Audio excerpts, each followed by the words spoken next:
Okay. Hi everyone. So as you can tell by the title card, I am deciding to take this review back to where the Marvel Cinematic Universe all began with 2008's Iron Man.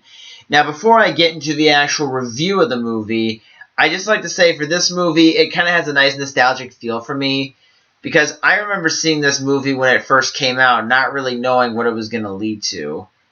And I remember seeing it in the theater with my mother. It was the summer of 2008, so I would have been 13 going on 14 at that time.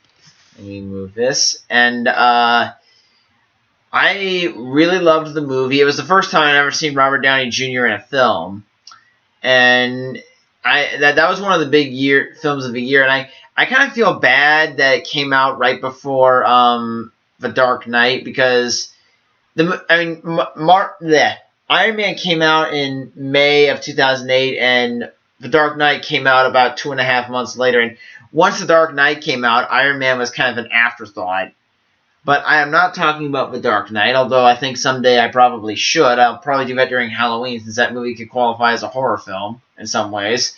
But so we're talking about Iron Man, and I'm going to say what the plot is, but I know there's probably most of the people that follow me on YouTube probably have already seen the movie, but the plot is Tony Stark is a genius playboy, inventor, philanthropist, and he is the CEO of Stark Industries, which is known for making weapons. But when he gets captured and held hostage by a terrorist group known as the Ten Rings, he realizes that somehow these terrorists are getting his weapons, and it turns into a huge conspiracy theory between him and his associate Obadiah Stane as Iron Man goes through a redemption arc of sorts to prove that he's not just a spoiled rich guy, but actually someone with a heart. So it is kind of a cool redemption story because Tony does kind of start off as the egotistical jerk with maybe some charm, but as the movie progresses, you see he's kind of like badass Bill Murray. He's kind of like the action hero Bill Murray. He always has a quippy, snarky one-liner for every situation. And he kind of comes off as a little bit of a jerk, but he has enough charm to make you want to like him and want to see him win. And it's kind of cool when someone can balance being a jerk and also being incredibly likable. And with that being said, it is kind of an interesting arc that you do see him as someone who is just kind of using his skills for money, but then when he realizes the harm that his weapons are causing other people because they're falling into the wrong hands, he decides to take matters into his own hands and try to stop the damage.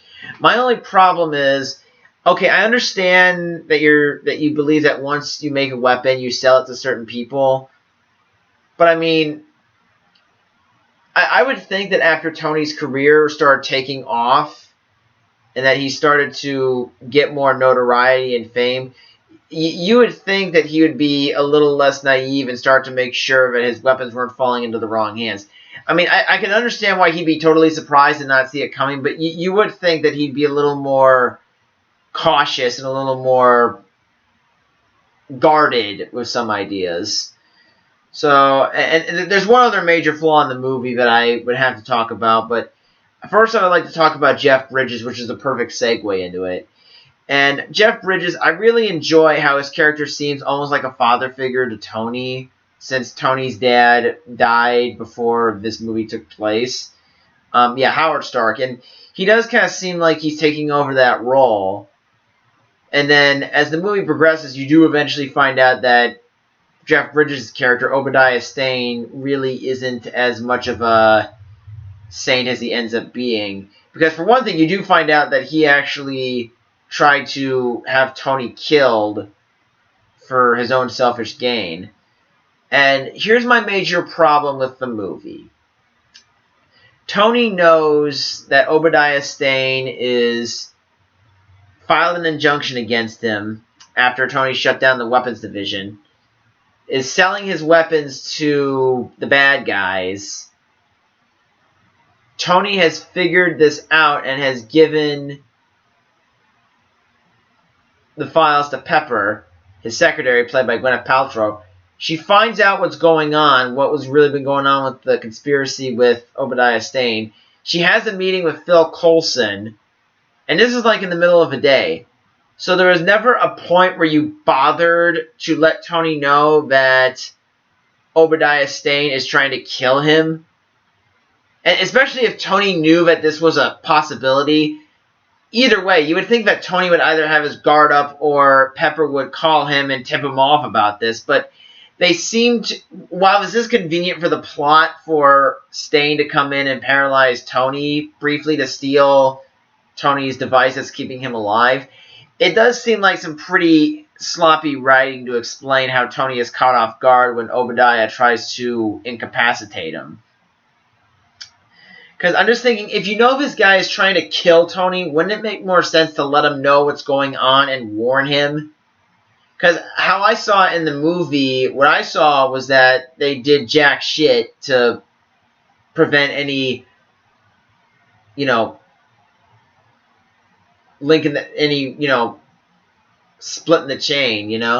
It just kind of seemed that if they were suspicious of Obadiah before they even realized that he ordered the hit, you would think that they would try to, be a little more, maybe not cut him off completely so they can fake the idea they don't know what he's up to, but you would think they'd be a little more hostile and a little more on guard with Stane. I feel like they were literally just setting up an open hole for him to run through to go after Tony. So there's that, but another thing I really enjoyed, this was Stan Winston's last film that he worked on before he passed, and this is, I'm not sure if it would go down as his most famous work when you got Aliens and Jurassic Park and the Terminator movies, but this was a really great swan song for Winston. The effects look great. There's a lot of practical and computer-generated effects meshed together, which is really what movies should be doing, is trying to mix various forms of effects to fool the eye. And they really did a great job at doing that, because a lot of the stuff was practically done with Tony trying on the physical parts of the suit, the armor.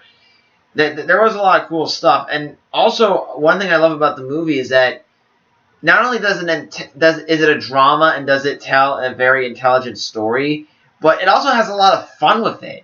This is like one of the first superhero movies where it's like one of the first superhero movies that Marvel did, not DC, Marvel, that can be fun and dramatic. I mean, we had the X-Men movies that did that. We had the Spider-Man movies. But by the time Iron Man came out, Marvel had kind of gone down the tubes slightly with Silver Surfer, Fantastic Four. I mean, superhero movies were kind of taking a dent and were sort of starting to make a comeback. And Iron Man and Dark Knight kind of brought them back to the forefront. They kind of pushed superhero movies up several notches before they hit rock bottom for the umpteenth time. And yes, it is thundering, so you might hear some rumbling in the video. But honestly, I think everything in this movie is very well done. There are some flaws in it that are serious, but the only other flaws I can think of would be super nitpicky. I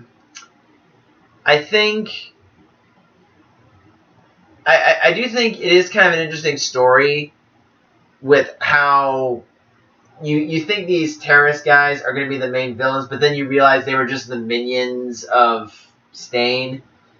And what I also like about the movie is that it does have a good sense of humor. There are a few jokes that I missed when I was younger, especially one joke where they imply that Rhodes was trying to sleep with a woman and it turned out to be a transvestite, a gay transvestite. That was pretty funny. And this was pretty much the kickoff point for a cinematic universe that was just bound to do great things for the movie industry. And I mean, now we've got cinematic universe that connects. We got all these great superheroes. DC trying and failing. I mean, no one else has even come close to what Marvel has done. So, I mean, this movie was kind of the start of every nerd's fantasy several years later. So, There's really a lot more to talk about this movie as to what it led to than the actual film itself. Overall, the writing was very strong. The acting was great. I mean, Robert Downey Jr. was probably the perfect choice for this, having a troubled past, trying to redeem himself. But yeah, this was definitely one of those movies that was a great start to a great film series. And that is all I have to say, and I will see you on Monday of my next cover. See ya.